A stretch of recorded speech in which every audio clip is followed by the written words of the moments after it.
sa mga ni Bash ni Kim Cho, unsa naman? O di, na siya bagong kanta. Samot ka dato. Kamo, unsa man? Nga, wa, gihapon. Ako, di man ko fan ni Kim Cho. Actually, kuan ko, kanang Prodo 30 ko. Unya, for many years, boycott ko permi, nakatilaw na ko butar sa si Duterte ang nidagan. Kaso lang, kamo mga bashers ni Kim Cho, grabe kisanan mo makadag sa way. Halos panita na ninyo ang tao. Wa may perfect, nasayop siya sa iyang ipang storya good. Ibutang tao, ni disrespect siya sa presidente. So kamo sa inyong kinabuhi, wa jud mo kasaway nga ni disrespect mo tao. Perfect yun mo.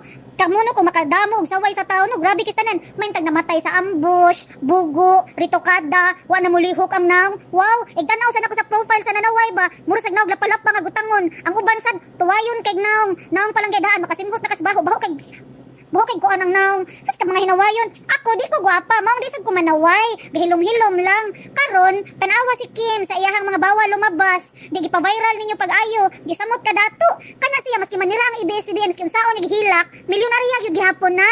Kita nga mga normal na tao, wala ra gihapon ta, the more na nato i-bash, the more na mo dato.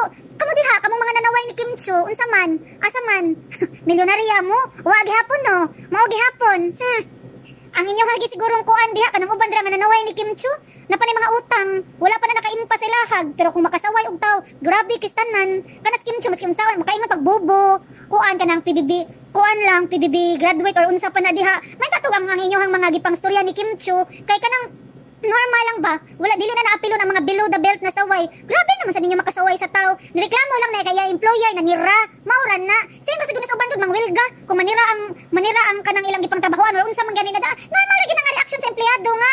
Nasiradaan na butang ta sa ABS-CBN. Kung naglagot mo sa ABS-CBN kay nakasala kay wala ni comply sa ilang dapat i-comply, ang ABS-CBN mayaw-yawi. Ayon niyo sus, kung pala ang mga baba ninyo kung napanay bangkaw og sundang mangguha, hagbayrang nasisig si Kim na pinupino na.